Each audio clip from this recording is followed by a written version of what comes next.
alpha, not little delta shit? Cause I hear Delta Kappa Phi and shit. Like a sorority sister. Give me fraternal brother. What you got? Philippians 2 says, have this mind in you that was in Christ Jesus. That How although you he know was in a Jesus? form of You know his mind? Do you know his mind? He tells us in the scripture, although he was in a form of God, he didn't find equality Oh, with so God to be Jesus is taken God. advantage of. Oh, so wait a minute. You admit Jesus is God? Amen. Yes, Right? yes, I do. Oh, so wait a minute. Does Jesus come back with a sword in his mouth or to be a cute little staff like a lukewarm Lucy like you? He comes You're back talking with a about sword in exactly. his So that mouth. means he comes with a sword in his mouth, right? A That's sword? right. That's right. So that will be a staff or a cute little pudding pie. And he's gonna slay the fallen angels. Exactly. So that means and when we're gonna he judge the speaks, the whole universe will fold, right? That's right. Amen. So that means, guess what? His So let representatives. him do the I mean, speaking, guess though. what? Let him do the Hold speaking, on. But you because you're told on not me, gonna brother. talk the way You you told on me, talking. brother. You have to have integrity, brother. That means at some point in time, or greatest point in time, they're going to be representatives of him, right? Holy men No, that that's not are what in. that means. You Over just here, brother. lied. Over here, brother. Over You here, just brother. lied. You That's not over what here, that brother. means. Over here, brother. I thought you about that life. It's like a rap battle. You ever seen a rap battle? You You have to just drink your water and lied. shut up, right? Let me give you an example. You ever seen a rap battle before? I'm gonna say the most horrifying shit about your mommy, your kids. I'm gonna eat all your family. This is how it go in a rap battle. Right? Drink your water and shut up, right? Yeah, no, you can't say shit. No matter how bad you want to intervene, no matter how bad I'm gonna trigger you, you can't say. You have to drink your water and screw face me. Screw face me right now.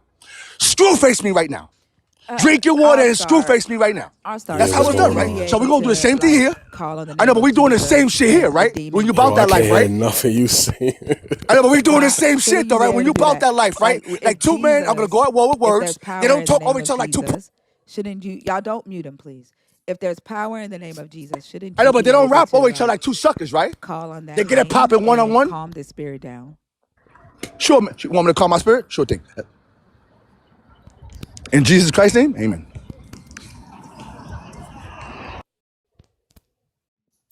It's interesting that an atheist had to say that. Like, this is interesting, right? This is a manic episode, something that a belief in Jesus produces. And Are you saying that Jesus never we're existed? supposed to ignore this behavior. And Are you this is saying that something Jesus that never I'm not existed? talking to you right now. This is something Oh, that sure thing. we I'll wait. experience. This is something that we experience on a regular basis. And so when I make the claim, if the God of Christianity is love, then why does it produce so much hate and division? Why does it produce people like that? Are you ready for my I'm response? not talking to you. I'm talking Oh, to yes, I'm All the Christian. Star. You better be another Christian up All here. Star is a Christian. I'm not talking to you. I know, but he's a lukewarm Lucy. I'm the I volcano don't give Victor. a I don't give a damn. Be quiet. yeah. That's what I All fucking Star, thought. can you answer the Oh, you question want for to me, talk to the please? soft? Yeah. You want to talk to the cherry pie? I got you. I'll wait. I'll go on mute for you. All right. To answer your question, this isn't produced by God, because the first humans were made in the image of God, but after that, all humans were made in the image of man. So All his you gotta do is behavior say Jesus the living is, God. hold on, Amen. I'll homie, leave from hold bullying on, you. I'll homie. sustain from bullying everybody in the chat Yeah, too. Jesus is the Simple as Most that. High God of Abraham, Isaac, and Jacob. Amen, Absolutely. amen, amen. Now let me finish talking. It says that the men afterwards were born of their father's image. I It remember that says that time when for Jesus was whipping and flipping damn tables. Why homie, was he what doing that? happened? You can't let me finish though, right? So since it says that after that men are born in the image of their fathers, this man's behavior is purely on behalf of his parents. He wasn't raised right. We got to look at the parents. We got to look at what's going on at home. You feel me? I don't think this is on behalf of God. You have a gay friend, right? That's why you protect him. Even Keep 100. Just if be real. it's I on got the gay friends. Yeah, I You do got got hold gay on, exactly. friends. hello. So that's why you mad It at me is because I come here to on the correct the ones he behalf of love. your Hold God on. though, You don't have because to he fear is me, up brother. I'm here. talking. I cannot hear you, sister. I'm I know. sorry. I You don't know why wild. they talking on me. I'm the Christian though. What you Go want ahead to? and I'm mute the him op then. though. But why? Actually, he's been I know, but enough if of you an don't have an example. answer, I do. So why bother Yeah, with you okay. though? Ask God to bring you back up. He's been enough of an example. But it is on the behalf of your God. He came up here on behalf of your God. You might not think that your God told him to do it. You might not think that he's producing from the Holy Spirit, but he is here on behalf of your God. Every word that he has said was on the behalf of your God. That's right. So, but you said it wasn't. I didn't say it wasn't on behalf of my God. I said this isn't produced by God. That now I can play it back, okay? You said Play it on back. behalf. That's why I addressed that. I didn't. You can play it back. Take your time.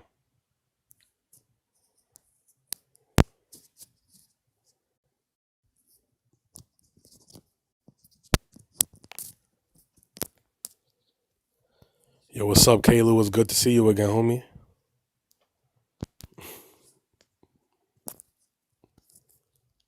It's Kalu.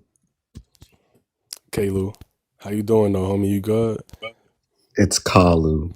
It broke my heart when you blocked me on that last panel, man. I was crying after I left, bro. Yeah, I blocked you because you were weird. This guy's a bitch too? Fun. Yeah. All that. He's just as weird. Nah, we was having a good debate, bro. You have a gay friend. No. You feel me? I don't think this is on behalf of God. You have a on at home. You feel me? I don't think this is on behalf of God. You have a gay. Damn, 4K, I did say that. Yeah. And everything that he said and did on this stage was on behalf of your God. You might not believe it came from your God, but it was on behalf of your God. And this is why I ask believers, if it's not your God, then why is your devil showing up to defend your God? Say that last part again, I didn't hear you. If it's not your God, why is your devil showing up to defend your God? I don't think it's the devil showing up to defend my God either. I think it's him. So then it is because of your God. It is because of his love for your God, his loyalty to your God. So it is because of your God. Oh, well, you saying it's because of his loyalty to God and then saying it's because of God. It's two different things. How is that It's different? definitely... How it's inspired by your God. It's no different than what's written in the Bible, inspired by God. God breathed.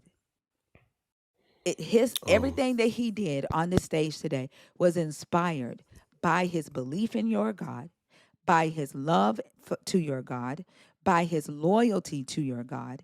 It is inspired by your God. So the separation that believers were doing in the comments, like there's one believer said he was defending. They excuse that behavior because it's okay to behave that way to defend your God.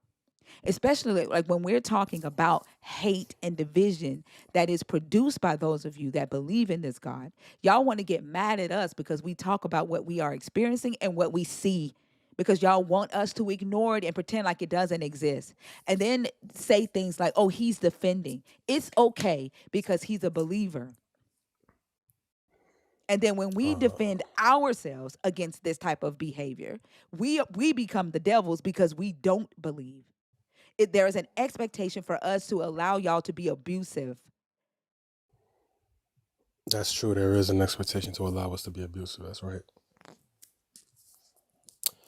And that's wrong. I think both parties should acknowledge that humanity are committing these acts instead of trying to attribute it to certain spirits. We know it's humanity. You're the one who have a God belief. We don't. We know it's humans. Y'all are the one with a God belief, a God claim.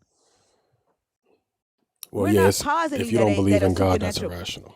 We're not positing that a supernatural entity can do anything.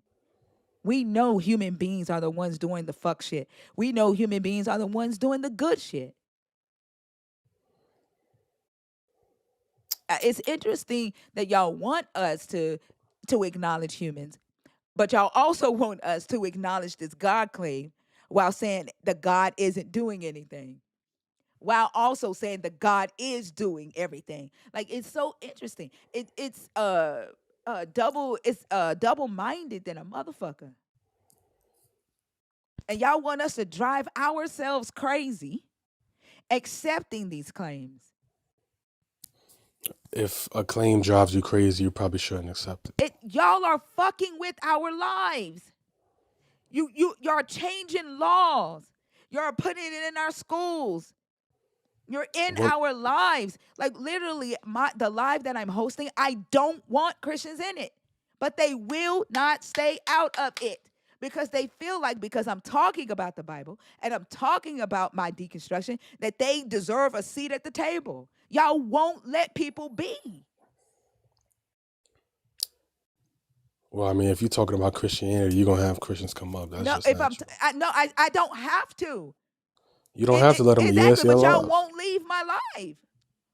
Y'all Well, I won't leave mean, my yeah, live. Y'all won't it's get out of open. my comments. You won't get out of my DM.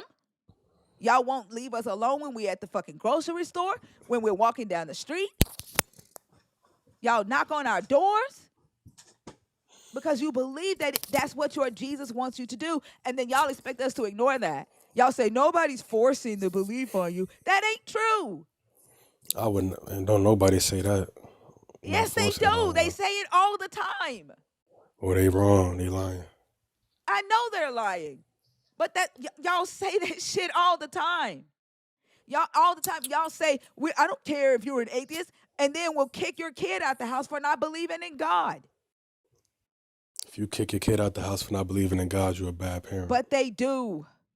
That the And that's fact it wrong. doesn't the fact is that they do in large numbers. Y'all want us to ignore the effects of what it is that you believe in society. Y'all want us to pretend like it's harmless, but it's not. It is not harmless. And then when we try to bring y'all to the table because y'all won't leave us alone, and we try to tell y'all, here's why we don't believe this shit. Here is what's harmful about this shit. Y'all just want to fight most of the time. So let's talk about it. What's harmful about it? I just told you what's harmful about it. Let's keep going though. There's obviously gonna be more. And then let's tie it back into the truth Why don't you claims. address what I've already talked about? I did. No, you didn't. Okay, which part didn't I address? I think I addressed all of them. You said Christians are forcing themselves onto non-believers. True. They kicking their kids out the house. True. All of that is wrong. They doing it on behalf of their God. True. What did you bring up that I didn't address? Oh my God. The fact that it's in the laws, the fact that it is in our schools, the fact that it does affect our life. You're saying this like we should just ignore it. Like it's easy to ignore it. I think you should pursue your interests with severity, if that's the right word. What? I think y'all should pursue y'all interests, whether it's in favor of the Christians or not. What are you even talking about? In regards to Women's laws, rights have been taken away because of Christianity. They and can't women's rights pursue have their been. interests with severity because they will get arrested. They can't make decisions about their health care Where because they will get arrested. I hope you're not talking about abortion. Yes. Okay, yeah, no, you can't You kill don't babies. That's have a wrong. right to do that. Just because you have a belief in a God doesn't mean you get to tell everybody else what to do with their body. That's the point. The same thing can be said vice versa. No one's trying to tell you what to do with your body. If you don't believe in abortion, then don't fucking have one. You and your wife don't have one. No one is saying that because we believe in abortion, everybody has to get abortions. No, It does well, I not mean, work vice y'all versa. y'all aren't saying that, but y'all are trying to put in laws that would make abortion legal. It should When be that's legal for those who want it. If it just because it's I legal disagree. doesn't mean you have to get one. I don't think people should be allowed to kill You don't babies. I get to disagree with decide that. that for other people. This is the problem. Well, we live in a democracy. I actually do get to decide that. This is what I'm talking about. This is how I knew you were full of shit when you was like, yeah, wrong, true, yeah, nobody should be doing that. This is what we are talking about. Well, I don't support killing Nobody gives a babies. damn. So if let's say atheists got together and outlawed religion, would that be fair to you? No. Exactly. You don't get to decide what somebody else does with their body. Women are fucking dying because of your fucking belief system. That's true. Now, it's also true that it's unfair on behalf of the woman, right, to have these abortion laws. But on the other side, it's unfair on behalf of the child that's being killed to have these abortion laws There as is no well. child being killed. It's a fucking zygote. Well, most abortions don't happen during the zygote phase. Yes, it does. And even Yes, that's it not does. true. There is no child. But even if I grant, yes, it does. There is no okay, child. It's a fucking zygote. even if I grant that it's done, all of them are done at the zygote phase. You don't have a fucking womb. You don't have a womb, and you don't bleed. Those of you that think that you can talk shit about our punanas and call it stanky or call it blood rags or whatever, think that you can make laws about the shit that you don't know anything about. You've never experienced a period. You've never experienced a pregnancy. You've never experienced a miscarriage. You've never experienced female reproductive issues. You should not be able to make laws about our fucking body. If you don't want to have, if you want to have children, then go after the fucking laws that regarding vasectomy. Block vasectomies. Police your own fucking organs. Well, no, I disagree. I think we do have a choice, even though it's not our No, but the bodies, thing is, we and it's don't have a obvious. choice, Damn, and you I don't didn't know. say y'all You have a don't. choice.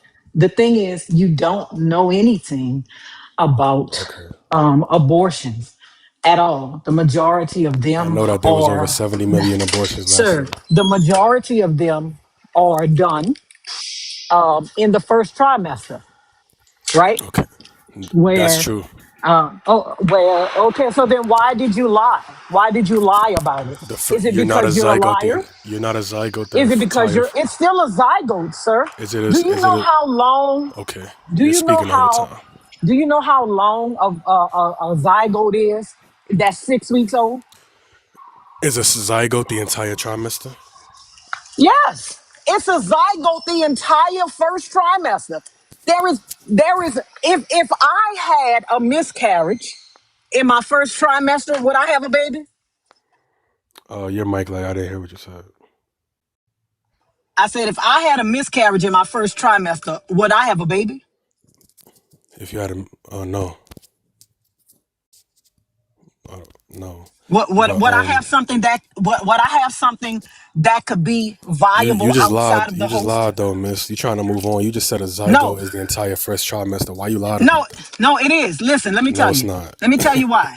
Let me tell you why. Okay, I'm listening. If I had let's say I had a miscarriage, would I have something viable What that does could live viable outside mean? of the host?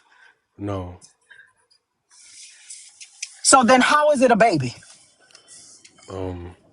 because of its potential. That's one. No, Now, potential doesn't okay, make something. you gotta let me Hold speak on. though, So then, No, but because should men pay child support on children from the yes. first trimester?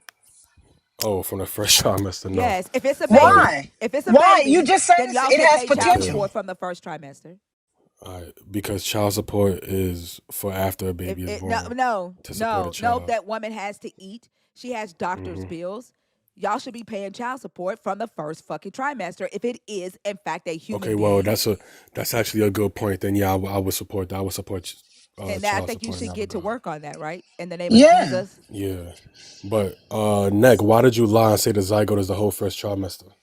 Do you know what the first trimester is? The first trimester, first 3 months. Yeah, it's still a zygote. A zygote only lasts 2 weeks. You're lying. So what is it? A zygote only lasts 2 weeks, sister. Okay, so what is it? For 2 weeks, What it's a is it after? zygote. What is So it after what that? is it? After Is it's it a after zygote, that? after a zygote, it's an embryo from 3 to 8 or from 3 to 9, Okay, so do you know anybody that has ever and then raised an embryo to and an then adult? and then after it's an embryo, it's a fetus. I know, but do you know anybody that's ever raised an embryo? That's irrelevant. You lied and said the zygote is No, the whole sir. first It's not trimester. irrelevant because it's still the You same. said the zygote is the first trimester. Sir, it's still the same thing. It's No, an it's not. embryo, Do you know what a sir. zygote is? Yes, I do, but Tell me it's what an a zygote embryo, is. sir. All Star. Yes, Is ma'am. that your name, All Star? All Star? Yes. Okay. Do you know anyone that has raised an embryo? No. Now, do you know what a zygote is? Yes, I do. What is a zygote? The fact that you've Not a never baby. given birth and It's you not up a here baby. like this is Because fucking A you lied and ridiculous. zygote. said it was a baby. You said people were killing Yes. babies. Yes. I did They're say not. people are It's killing babies. it's a zygote and then an embryo. You Who has had an embryo let's focus on what we said. that they raised until they were 18? Um, Don't get as off track. Who's killed? I just want I'm to not say getting this. off I just want track. to say this.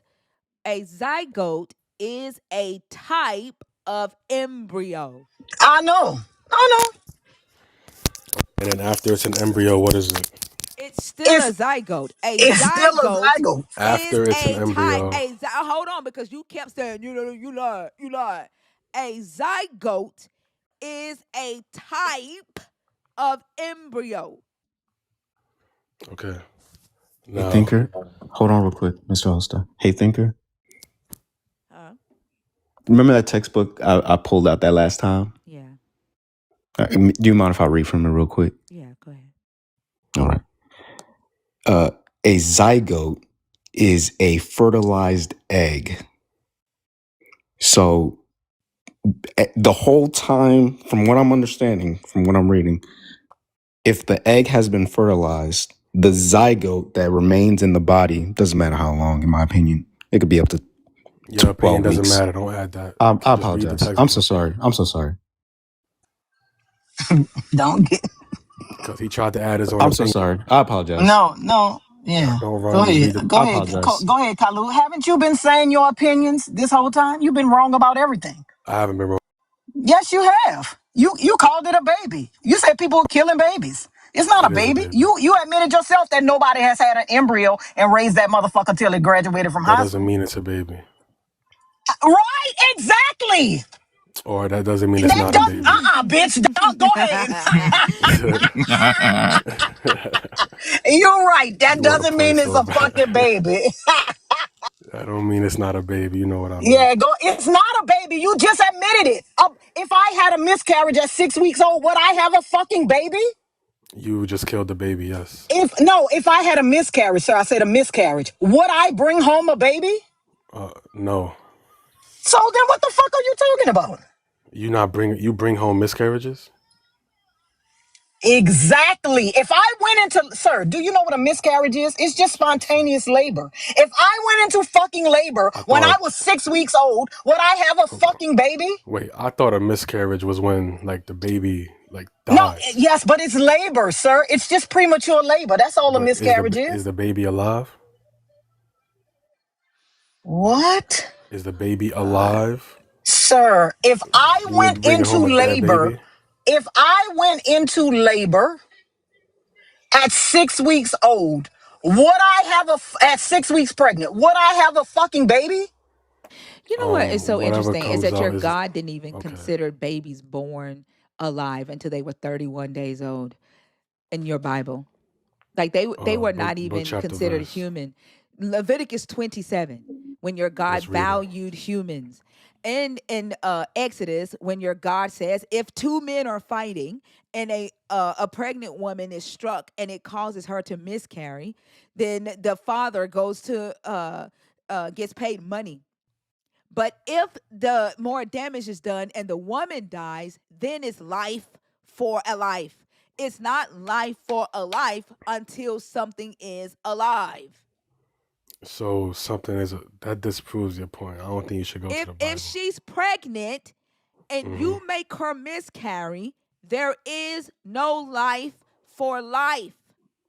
You just read it is life for life. No, it's life for a life if the woman dies. Right. Oh, okay. You're gonna have to read the passage from Leviticus though. So let's go to Leviticus. First See off, what I it said says. that what I just said is in Exodus. Yeah, I Leviticus heard is you. where your God values human beings. Why she And left after lying? She didn't fucking lie. Your God She said a zygote values was the whole first trimester. Why y'all let her get away with that? a zygote is an embryo. No, it's not. Why Yes, y'all it keep saying is. no? It's A not, zygote bruh. is a type of embryo. I said that 3 fucking times. No, it's An, not, Yes, bruh. the an fuck embryo. it is. No, man. What you trying to say, little bro? Thinker, like I was saying to you. You really are a Can bitch. can That's can one funny. of you pull that up for me Pipe so that I down. You can can't put you fight. on screen, please? I'll lay your stupid ass out, boy. Don't play with me. You crazy, man. You said the definition that you were reading? That a Or what I zygote, was? yeah, a zygote is a type of embryo. I Uno think momento. Yeah, a zygote is a type of embryo. That's crazy.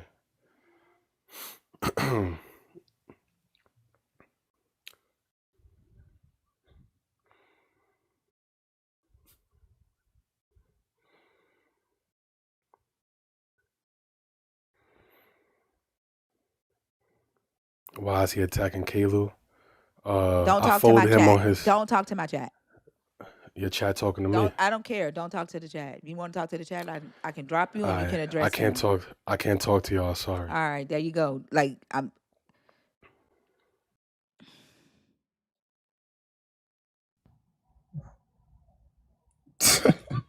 irritating as fuck. And actually, I mean, I didn't Bitch. drop something happened to my goddamn phone. Something happened to my phone. I don't know. And the thing is, I didn't misspeak. A zygote is a fucking embryo. Like, I don't know where these people come from. I really don't. You don't know that a miscarriage is just spontaneous labor? Like, what is wrong with y'all? Y'all Like really don't know shit. the thing that I don't understand is just because they don't want to have an abortion, why the fuck do they have to stop other people from having abortions? And then they want all these children to be born, but will excuse the parents not taking care of all these children that are born, because you motherfuckers ain't doing shit about the foster care system. Not a All damn these thing. children in the foster care system without fucking parents, because you motherfuckers want to fuck without condoms and you want to force people to have babies.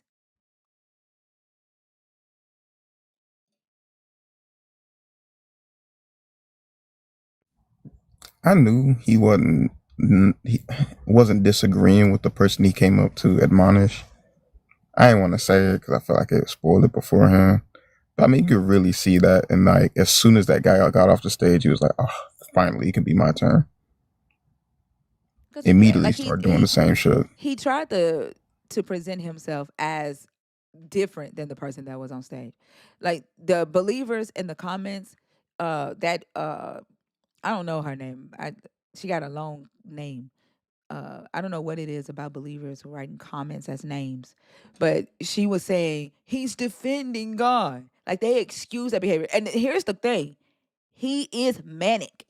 You all will see a human being behaving that way and just ignore the mental illness that is there. That man has a mental illness, and y'all would just ignore that shit.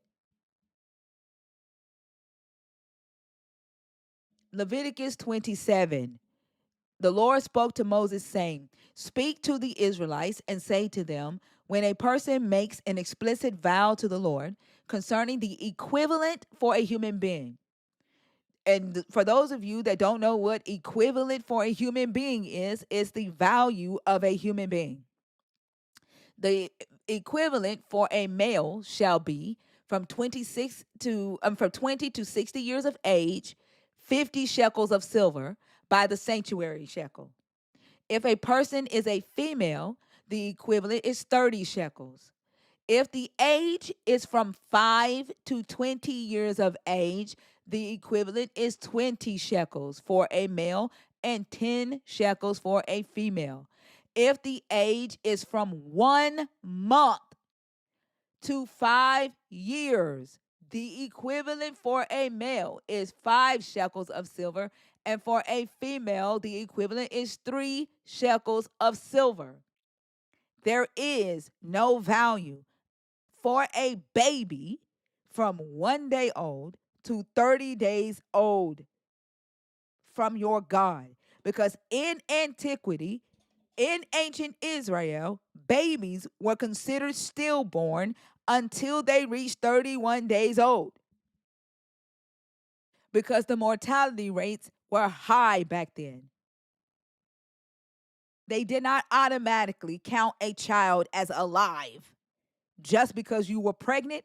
No more did they count a child alive just because it was born. They don't even do that now. You can't put your fetus on your insurance. You can't claim it on your tax return. They don't even do that now. It's not a person until it's a person. You In can't get a social security number for your fetus. in Rome, they didn't even consider children human until they could eat solid food and walk. They were not even considered human. That's why they could offer them up as their firstborns up with no thought, because they weren't human to them.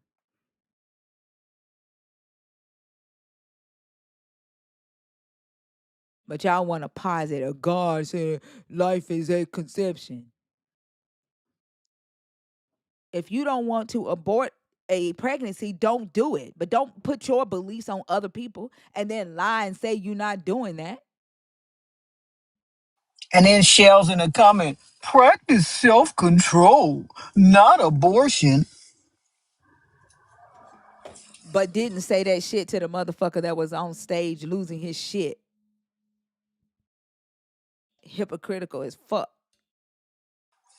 Yeah. And a lot of women, that's why when women say, girls, a lot of you hoes don't like yourself, right? So you cling to these patriarchal ideas because you think that's gonna save you from the patriarchy. You think being man-centered is gonna save you from the patriarchy. It fucking won't. They fuck over y'all just like they do everybody else. Like that girl talking about Megan Thee Stallion, talking about, I'm a Jesus girly. And the Bible is very explicit about sex before marriage. And Megan is getting what she deserves. A lot of them too be jealous of other women. A lot of them, that shit comes from jealousy.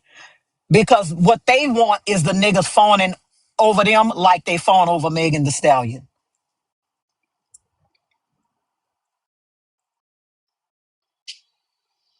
They want Megan Thee Stallion's life. They want her money, her fame. Right. Yeah. Exactly. They want her life. And so when something happens to a woman that they envy, right? That's the kind of shit they say. They talk all that shit, but bitch, you want to be classic, bougie, and ratchet, just like Megan Thee Stallion. You want that fucking life, and you mad that you don't have it.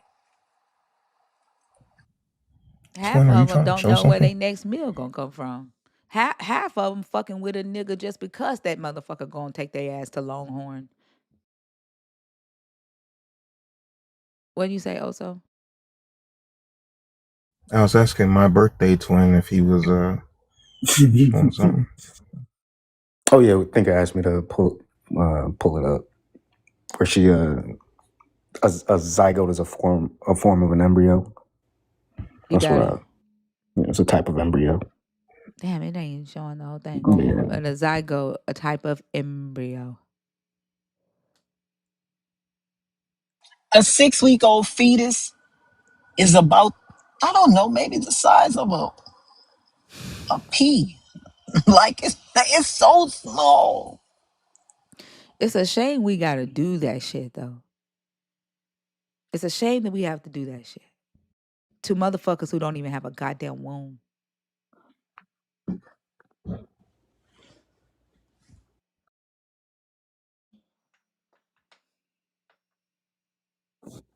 Yeah, Oh, I don't know. I mean, even go ahead. I was gonna say he's the one that taught me yesterday that Jesus. Hello. Who that got? I'm sorry, something's wrong with your microphone. Like you're gonna have to fix that. Like you're not gonna be able to stay up here like that. Yeah. Yesterday he was saying how the Father, the Son, and the Holy Spirit are one God. And then he said they're one God because they all share the same essence. They're omnipresent, omnipotent, and omniscient.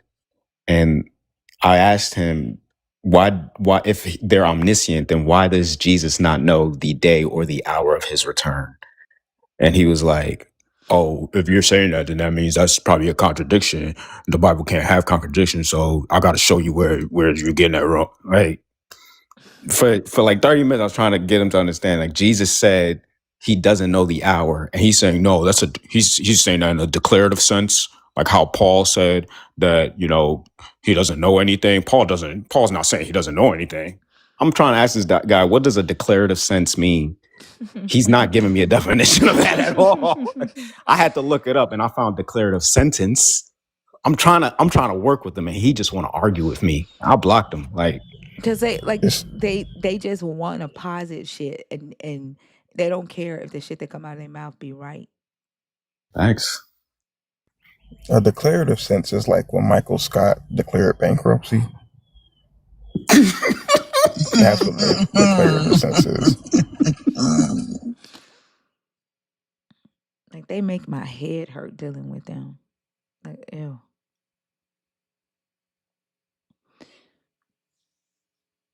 Like, I just don't understand thinking that you deserve the right to police another motherfucker's body, knowing you ain't gonna help feed that child. If the woman is forced to have the child, then she get on TikTok asking for help. Y'all will call her lazy and say you should have kept your legs closed. And then on top of that, yesterday he was saying that I was interpreting the Bible, that I shouldn't be doing that. And then he was doing it. But then today, when I'm reading from the textbook, the medical textbook, I'm providing my opinion. I didn't want to argue with him on your panel, but isn't that what doctors do to the point where you have to get a second opinion? Mm-hmm. You could have argued with him on here. I wouldn't have stopped you. Yeah, Kalu, it's you the birthday. You gotta do We're it. the birthday, so don't forget that. Yay.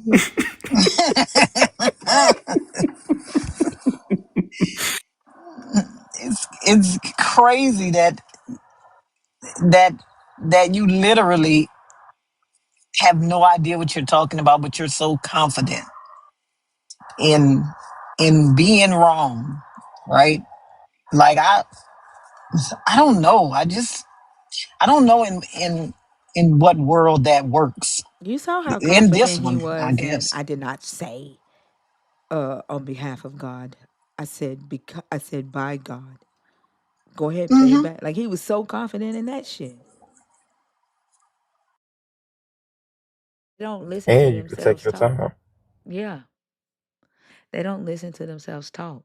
Like, they irritate. Like, it's irritating because the very attitude that they have is the thing that produces the hate, is the thing that produces the division, the fucking mental illness that we see in our own people that we will fucking ignore. Our community is fucking sick.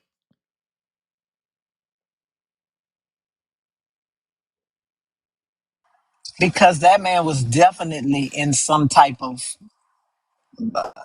psychosis. It's no way that anybody could think that he wasn't. But because he's in psychosis for Jesus, I guess that's okay. I don't Yeah, they were know. okay with it. Like, some of them in the chat were saying, "I'm a Christian, I disown him. I'm a Christian, I don't claim him." But there were others in the chat. You can't stay up here with that. You gotta go and What get was another that? microphone or something. Like, I You don't gotta know. remove the Bluetooth. That's what I think that's a Bluetooth. Yeah, you gotta take your Bluetooth off and try again, cause. Mm-mm. And then you got But I mean, even if no, I was just gonna say you got Firm Believer calling himself a fucking slave and saying that colonization and capitalism is love. Like, y'all don't see what the fuck this produces? How do y'all not see it? I mean, how do you not look at the mixed outcomes? Because the thing that they miss in these conversations is that you're looking at the people, not Christianity. You're looking at the people like that's all we have to look at. You can't show us Christianity without the people. And if the system consistently produces mixed outcomes, where some people can be loving and some people can be harmful, how do we actually ever evaluate the core influence of the belief? If you're separating the harmful things from the belief system, but you're tethering the good things to the belief system, but both of y'all are using the same text, the same God, then ultimately what you're saying is that it is the person. We already know that. And it's the person's particular belief in this God. And they aren't willing to look at that piece of it. And that's the frustrating part because that dude was not okay, like in any way, shape, form, or fashion. But they still want to keep it. Yeah, they want to keep it separate from the God. But like the fact that they are willing to ignore it, that's what breaks my heart. That breaks my heart, how y'all just look at people suffering like that and don't care. Like, you so fucking selfish. All you care about is your fucking faith. And that's the part that should really slap them in the face. Because the only reason to ignore that is for self-preservation. Is for, I'm going to stick my head in the sand because it works for me. I'm not going to look too closely because, Jesus protects me. He shows up for me. Meanwhile, the rest of your brethren and sister in Christ are running around here acting like a goddamn fool and y'all don't care. That's selfishness at its core.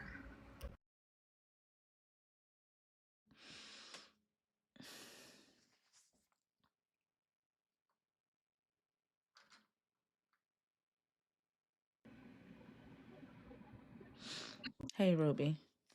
Hey everybody. Hey, Um, Ruby.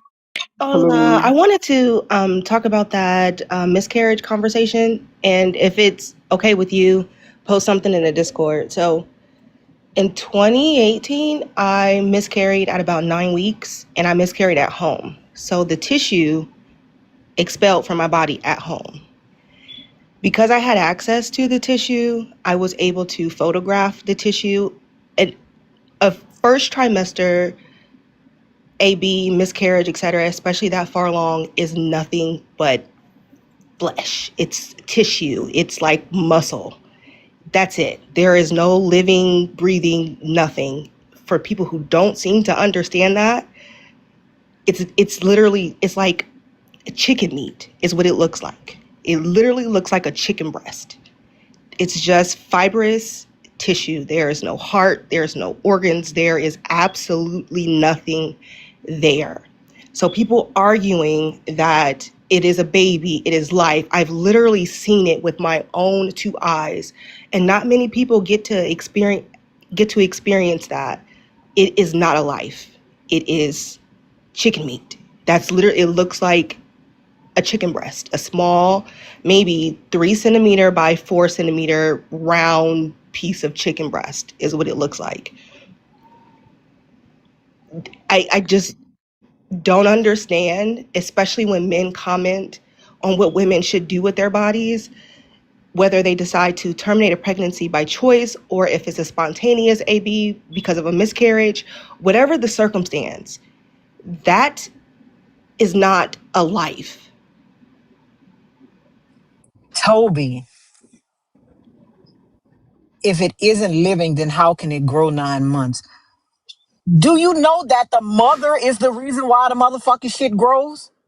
Right? If she doesn't eat, if she doesn't take care of herself, what are you talking about? That's why you see in places where uh the mother's health is not good, then the baby's health is not good either. You have low birth rates, right? You have low growth rates. You have that because if the mother is not healthy, then the baby won't be healthy either, right? It's literally a parasite. It feeds off of the host. If the host is not healthy, then the parasite won't be healthy either. It's crazy that you have to explain this to adults in 2026, in the 21st century. That's crazy. It's interesting that they would eat a baby cow when she's pregnant longer than a female human and labors in the same way, but you have no problem eating baby cows.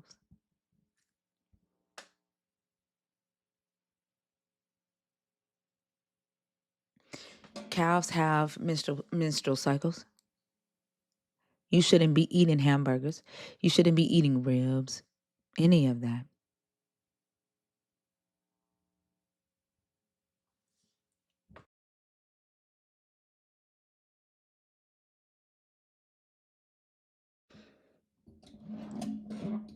Ruby, I'm sorry to hear.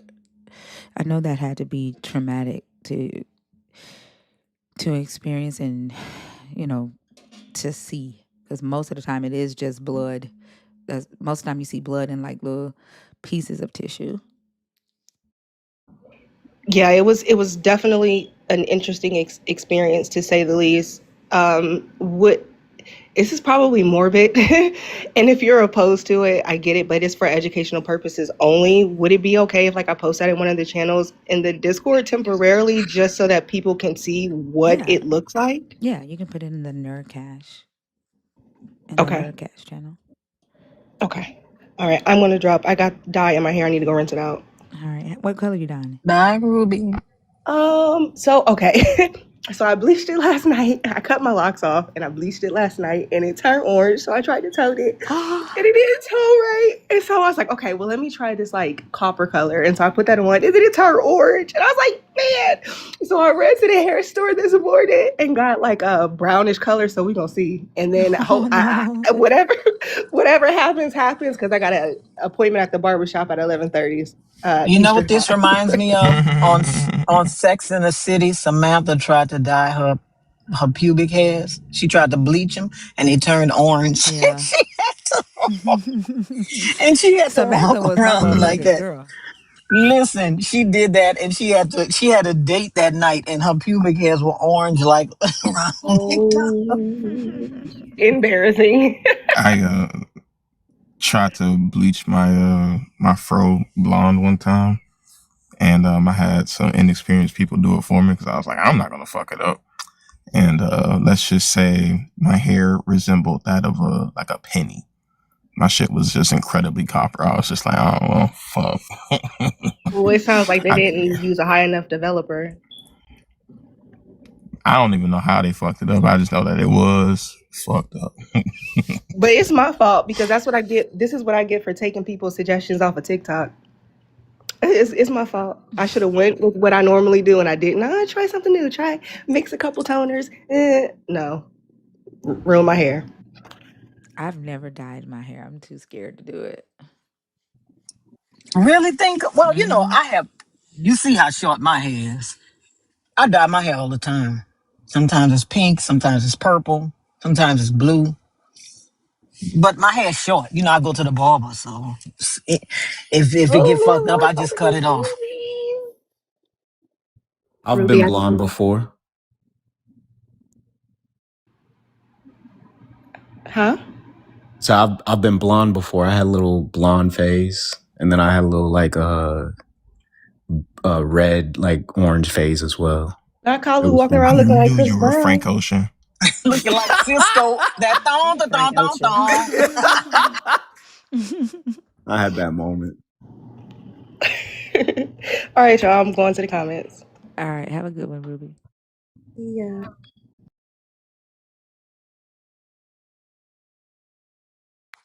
You know what, Larry? I want y'all to block Larry. Just block Larry. Just block him. He says also not having a job allows one to dye their hair. Just block it, Larry. I don't understand why I get this all the time. I see all friendlies in the guest request, but no nerd emoji. So if you're in there on purpose, please let me know.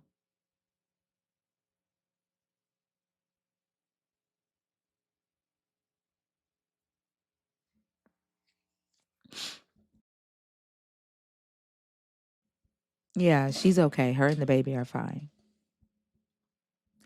She said they gave her some medicine and she'll be back this week.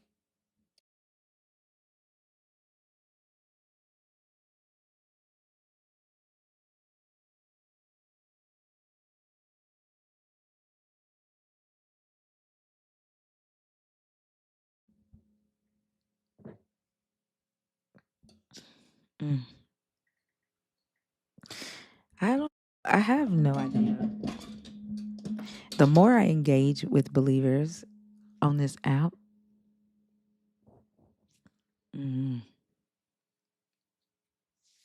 I didn't have the outlook I have on society that I have now until I started engaging with believers at this level.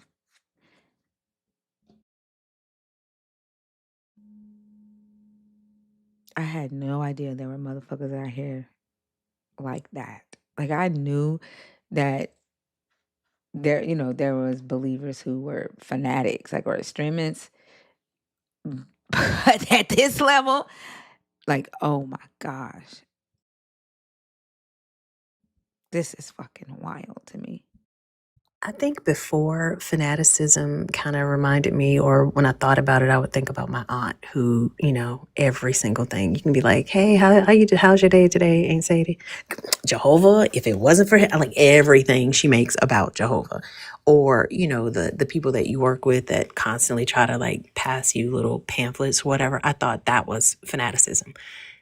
These people right here, like the folks that come up here and behave like either of those guys, honestly, I this is an issue. Like this is a mental health issue where in any other regard, if I'm sitting in my office and I tell somebody that there's a ghost in here with me, there's a spirit in here with me that talks to me and I talk to him and he does the things that I need him to do because I make him happy. I follow his rules. Any other scenario that would be worthy of some sort of mental health intervention. But when you slap God on it, it's not.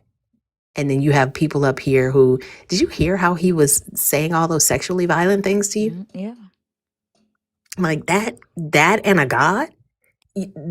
I don't understand why they are not seeing, or society at large is not seeing the harm that this is causing, but I think they're ignoring the harm because of the utility it has for people in power. Like they say all this time, people in power don't use this religious, this belief system or this book as a belief system. They use it as a strategy to control the ones who do believe it. And these folks just playing into that shit. And the fact that I was asking believers, which one of y'all gonna come up here and address your brother in Christ, and only one agreed to out of all of these motherfuckers in here. Y'all want to come in here and tell us how we wrong for not believing in your God, how we wrong for seeing your God as immoral or evil or a slave. Like, but y'all can't even hold your own accountable. Y'all run from your own. Like that is fucking insane to me. Y'all just sat and watched that shit and separated yourself. And then, like, when I brought up the fact that Jesus, like, you supposed to be able to say your God's name and calm that motherfucker down, and that shit ain't work. Y'all say there's power in the name of Jesus. That shit ain't work. Y'all talk about That's what casting I was out about to say. demons, having the power to cast out demons, but y'all was scared of that motherfucker. And why do they get so quiet? Like you get so quiet when you talk about when you see the demonstration of your belief system in a way that doesn't align with you. Y'all get quiet on that. But you're real quick if somebody comes up here to co-sign in the comments until they say something crazy. It's just so inconsistent. And I don't think that integrity doesn't function that way. If you are down for your God, be down for your God. And that includes everybody else that's down for your God. He told us that we're supposed to see unity among his followers. They don't want to deal with that though. He was someone who understood his Bible. Are you? I think you are joking. Looking at your PFP, I was gonna say, hey Lala, Hey, how you Hey, la la doing? la. hey, Hello. hey, Lala. Hi. Well, I came up to say happy birthday to my fellow Taurian. Happy, Hey. happy birthday, Kalu. Thank you. Happy belated or early No, birthday it's to not you as here My well. yet. birthday is what, the 13th, Okay. 14th. the Okay. 14th. On the 14th. Yes. Love that. May you get this. May you get even more love than I've gotten today. Oh, thank you. Oh, I sent it to the wrong person. God damn it. Who did you send it to? You. Oh, Thinker, may I reach out to you in your yes, Discord DMs? yeah. Okay. Um, $2 super chat from Silver Fed. Build a God syndrome. Yep, they definitely got that. Um, Jamie, Jamie's Calabria, $5 super chat. Good morning, panel. Good morning, Jamie's. I think I said your name right. Oh, hold on. Is it James with a Y? James Calabria? TMFJ47 with the $5 super chat. The way thinker and the panel bodied bike the beard left his ass concussed. I forgot who was Bike the Bodied. Who was that? What did he say? What did he talk about? Do y'all remember? Which one of them was Bike the Which one? Bodied? Bike the Bodied? I remember saying his name, but I I don't mean remember what he Bike was the talking about. Beard. What did he talk about? I can't remember. Um mm, I don't remember his ass. God damn, that was like what was the conversation about? Mm, I don't fucking remember. Shit. Fee, Kalu, Selena, Oso, hope your week is beautiful and most importantly, peaceful. Thank her, love you long time. You make the world better. Thank you, TMFJ. I appreciate you. I hope you have a beautiful day as well. Shepherd, Sister D with the $5 super chat. You know how I know they don't care. They never talk about end of life care. No one's outside protesting hospice facilities. True. Very true. So how's it been? I had a headache. Oh, well, damn. That explains a lot. They don't know how to have conversations. Like when I tell you, it's heartbreaking because I see what this belief has done to our community. Mm-hmm. Anti-intellectualism is high. Thank you, Marduk, for the 1999 super chat. Love you.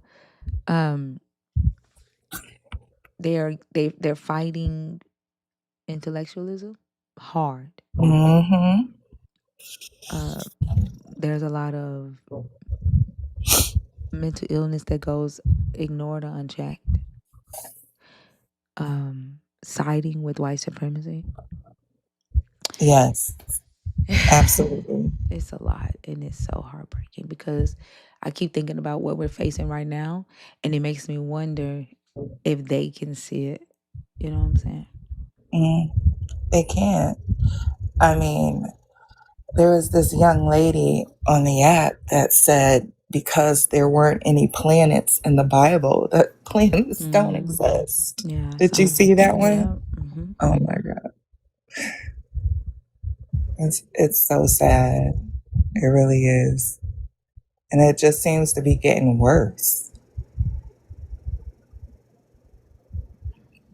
Critical thinking be damned. I,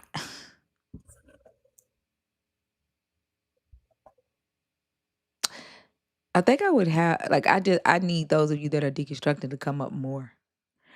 Like research, come up and let's talk about the shit. Like I got to have conversations with people who think because this shit is fucking depressing. It is. It is. And they don't understand. They don't see how it's affecting our society, like here and abroad.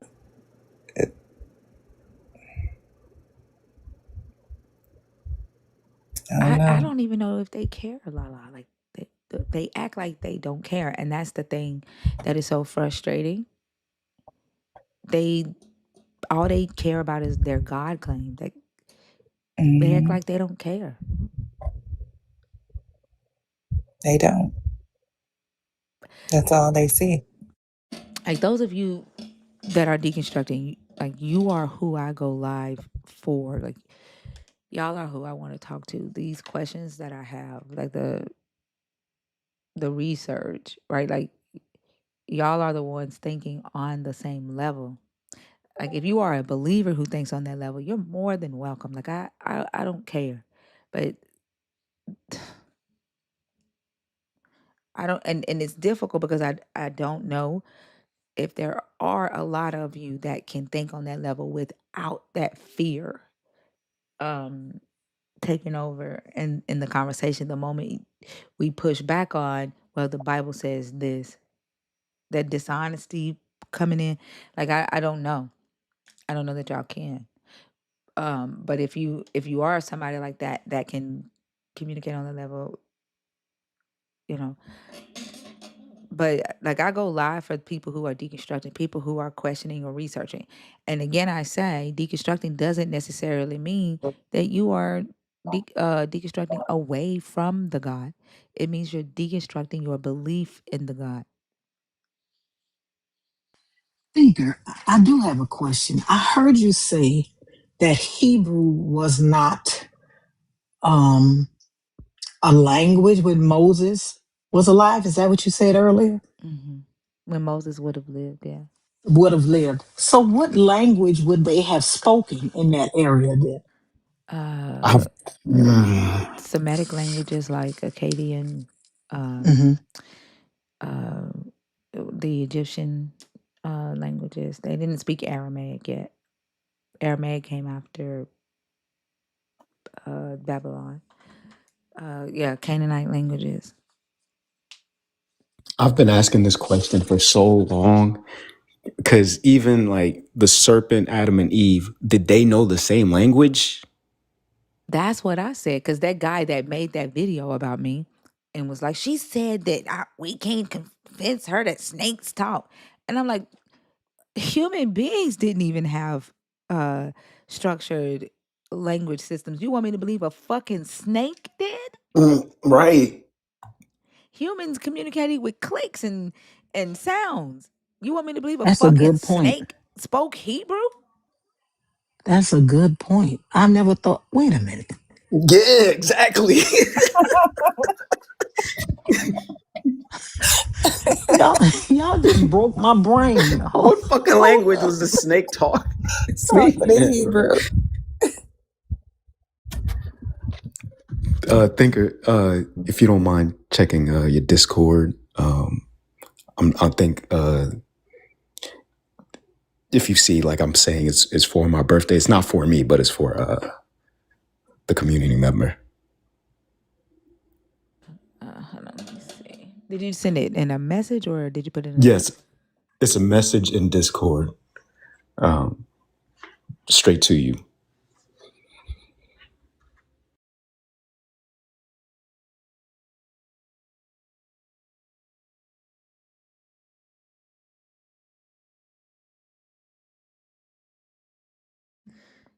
Okay. Do you want them to cash out? Where do we send it? You possibly, because my Cash App is my name, um, if possible. Okay. So there is a community member that needs $300. Um. Yes. Okay. Do you have your cash app in your bio? No, because my Cash App is my government name. Oh, okay. Um. Y'all can cash out me if you want. Um. For Kalu's birthday, he is asking if we can help this community member reach that $300 goal. I think it's the same one that I sent you a message about, Thinker, too. You sent me when? This morning, I woke up to a message from Z about it. Is it one from Z, Kalu? Yes. Yeah. Yes. Yeah, it's the same one.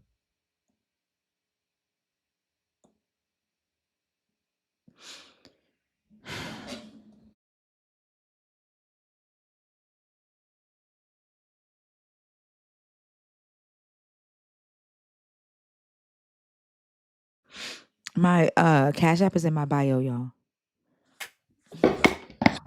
Hey Lena. Oh, wow. Nope.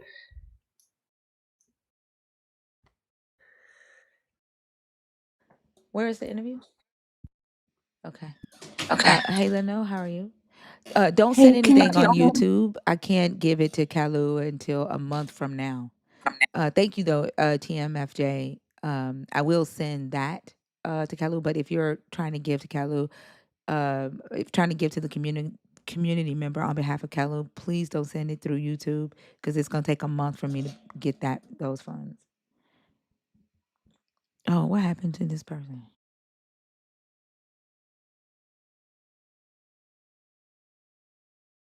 If you are a subscriber and you're in the guest box, please let me know if you're in there on purpose. Is Mama Bash live or Auntie Charlene? Mama Bash is. Okay. If you're a subscriber and you're in the guest box, are you in there on purpose or on accident?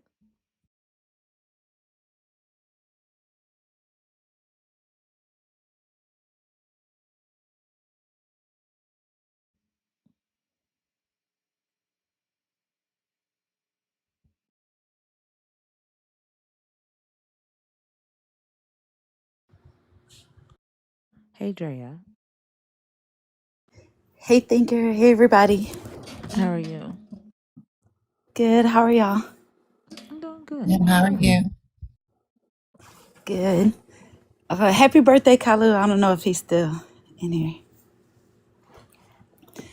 but I wanted to come up and talk because I wanted to thank y'all, thank you, Thinker too, because like I'm still deconstruction as well, but I love the fact that I could call myself an atheist, like, and being in this community and being on your lives and being around so many people, it's just like, because I feel like just atheists or people that don't believe, or they have so much intelligence, and I just feel like you have to be really ignorant or unintelligent or uneducated to believe in this mess.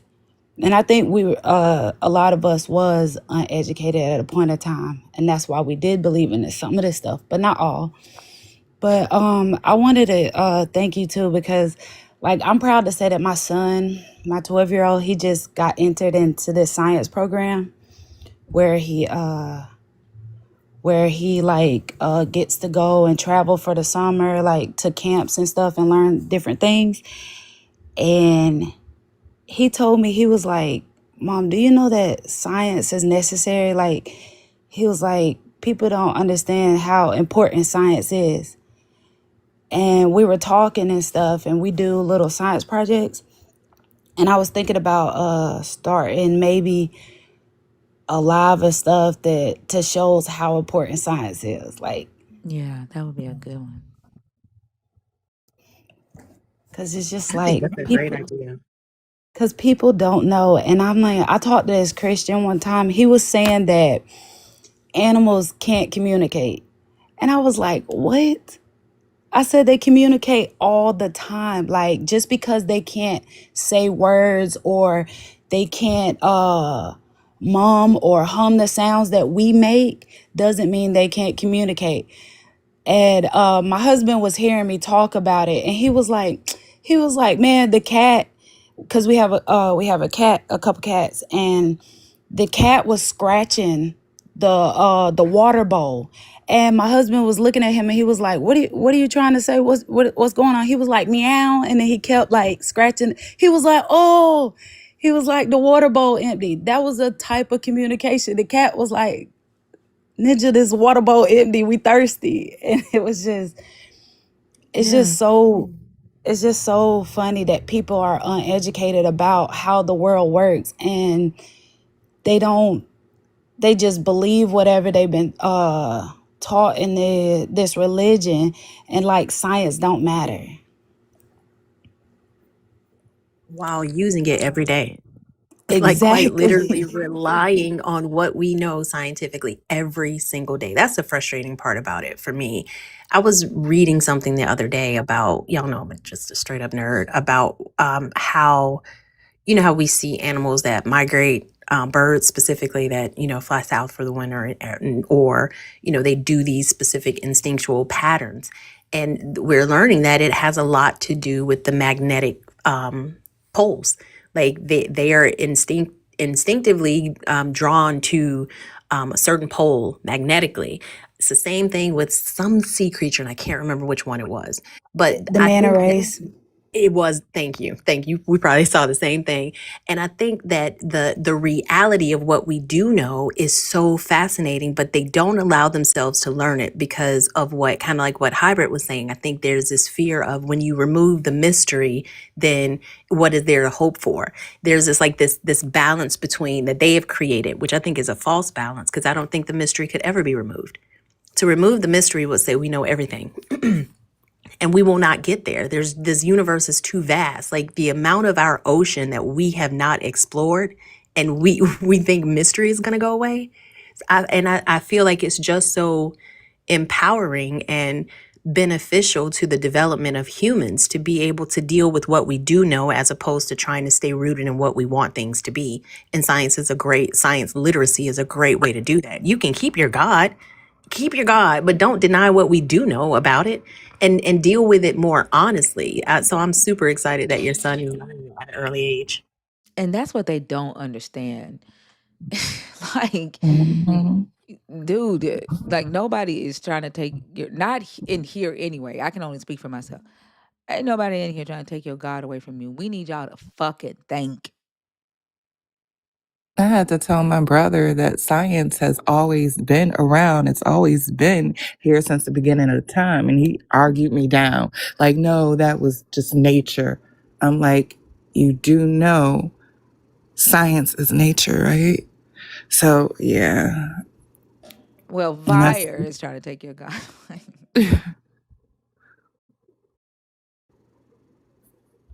And I think it's very important that people learn this, because, like, to say that animals can't communicate, it's just, that's crazy. It's like you don't know. If you don't know something, say you don't know. Like, Them and saying that animals can't communicate while believing that a snake talked in this Bible is blowing my fucking mind.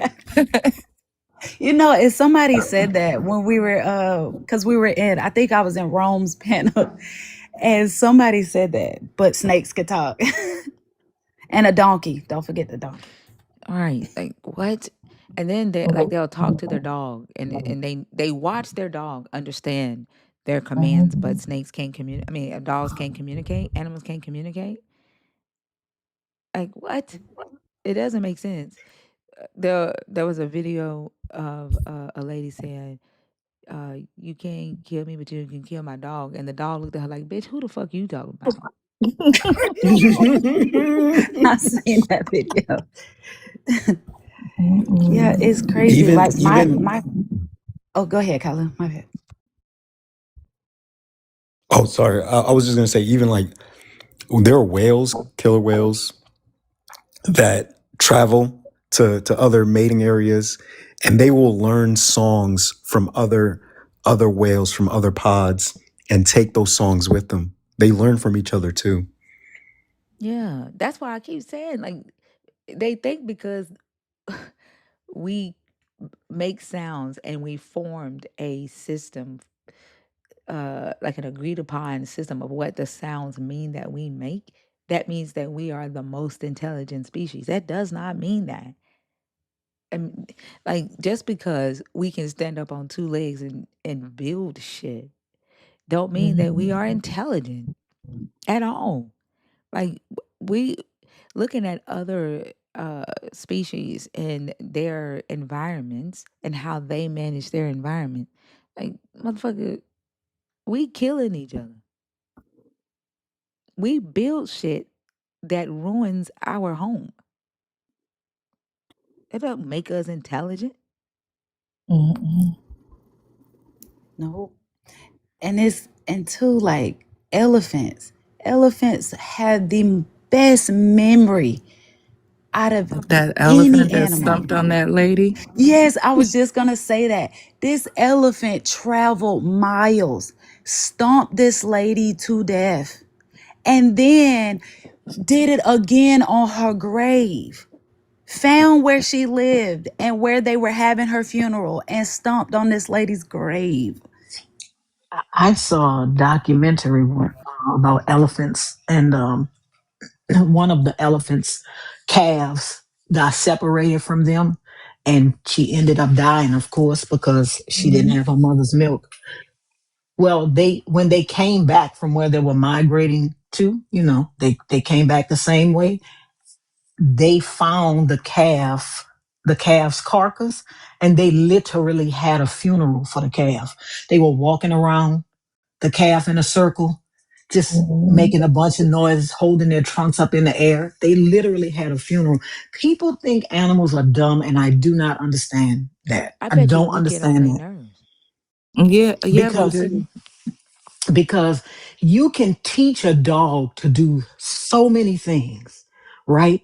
And really, to me, the dog is smarter because the dog understands other dogs and he understands you. You don't understand what dogs are saying, right? I don't know why people think animals are dumb. They're really not. It's just humans creating the hierarchy, and they need to feel special to a god. It's, I don't know. It's narcissistic. But like, I wish they would act intelligent instead of just claiming to be. We wouldn't have headaches. They're irritating the fuck out of me. Did I you have was anything? Oh, go ahead. I was just gonna say, add to what you said that everything that I was watching a video and it said that everything that is women's problem starts with men, like menstrual, mental, all these things. And that was funny. But no, I don't have nothing else to add. That's true. All right. Well, thank you for coming up, Drea. Thank you guys. I appreciate all y'all. All right. Have a good Keep one. up the good work.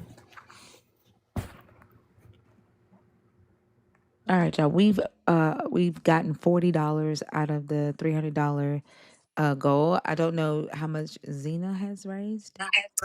I sent 25 earlier directly to the community member. Okay. All right, y'all. Mama Bash is live. I don't see out of all the friendlies that's in the request, I don't see y'all in there on purpose. I don't see a nerd emoji. Say, y'all, can we get to 1 million? We almost there. We almost there. Like 39,000 more likes. That's it, y'all. It's 483 people in here. We should be able to tap to 1 million before Thinker gets off. Can y'all help us tap to 1 million? Hey, Thinker. Hey, panel. Hey, Coochie. I didn't want us to leave because we have a super fan box that's about to open in less than a minute. So chatting with Kathy Thank you, sent the super Chatty. fan box. So I didn't want us to head out before that opens so somebody can have a chance to get a new super fan membership. Thank you, Coochie, for doing that. Chatty with Kathy, thank you so much for sending out the super fan box. I appreciate you. And tap the screen. We can get to 1 million, you guys. Keep tapping. We got 23,000 left. Oh, less than that. All right, keep tapping. All right, I'm going back down. All right, thank you.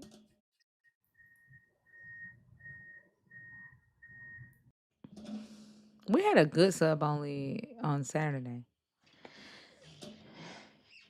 I learned so much in the sub onlys. Like I wish I had a job that allowed me enough time to really study for it so I can come up and participate. But like I learned so much information and it's such a good perspective to have because it's actual textual criticism. Like being able to look at the text for my bad and dealing with that, not the dogma. Yep. All right, we got 1 million likes and somebody got the super fan box. Thank you. I appreciate y'all. Mama Bash is live. We'll be back tonight. I think we haven't had enough conversations about topic 4. I'm not ready to change the topics yet. As we see, the dude that made the video about me did not show up, although I commented on his video that I would be live and I would be willing to hear him out on what he is saying that I have not considered. He did not fucking show up. And so if you are listening, do not make another motherfucking video about my ass. Don't make another motherfucking video. I love y'all. I see y'all tonight. I'm finna chill in Mama Bash's comments. I appreciate y'all. I hope y'all have a great rest of the day. Kalu. Enjoy the Devil Wears Prada. Enjoy the botanical garden. Enjoy dinner. Sean, Sean Archer, I hope you have a beautiful day today. I don't know what your plans are for your birthday today, but I hope you enjoy your birthday as well. And I'll see y'all later on tonight. Bye, y'all. See y'all at Mount Bash. Later. Bye, y'all. Bye. Bye. Thank you to the YouTube. I'll see y'all later on tonight. Make sure you're following us on YouTube as well. We're at 8,200, 100 subscribers now. Bye, y'all.